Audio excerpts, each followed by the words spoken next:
Hi everybody, Uber Lady Charlotte here, and I just wanted to, before I get in here to transit, I just wanted to give you my take on Uber possibly using driverless cars.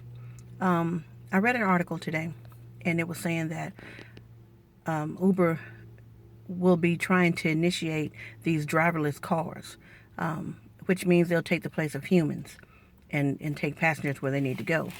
But I don't understand how that could be. I don't understand how something that's imperfect could make something that's perfect. I figure if we build computers, anything that we build can be hacked.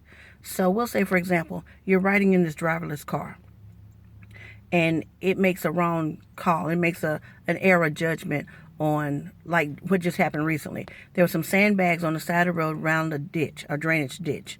The Uber car thought that the sandbags were in front of the car, so it merged over to the right-hand lane, as the article says. But when it merged over, it saw that there was a truck behind it, and so it thought it was closer than it really was. So then when it hurting tried to get back in its original lane, it sideswiped a city bus. See, that's error. That's error that has been programmed into it. So by an imperfect being. So I don't understand how something that's imperfect could create something that's perfect. We'll say, okay, you got hackers. People are hacking into the North Carolina lottery system. People have hacked into, well, not the North Carolina lottery system, but another state that had lottery. Guy hacked into it. He was an employee. He hacked into that, and he shared this money with several people. All right, so they're investigating him. But it's possible he hacked into it. All right, then you got people that they may be able to get your debit card information because you've loaded your debit card or credit card information into this Uber app. All right, so now they have access to your financial institution.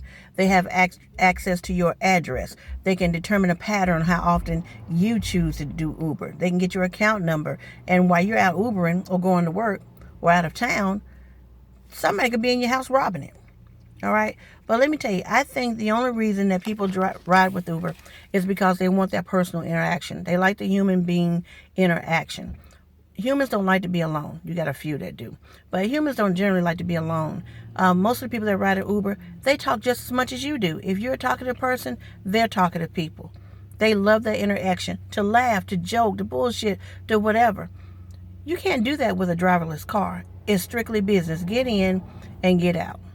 All right. I'm a little upset with Uber about that because here I'm busting my ass and I got this great personal customer service and I'm busting my ass for the company and for myself. But here you're possibly planning years down the road by 2020, is what the article said, to replace me with a computer that you programmed under the guise that it would be cheaper for the rider. I don't see how that's cheaper for the rider because technology costs more. So you much rather recoup the cost of this technology, ever-changing technology, than pay a human. Uber created hundreds of thousands of jobs for people. And now you want to take that away?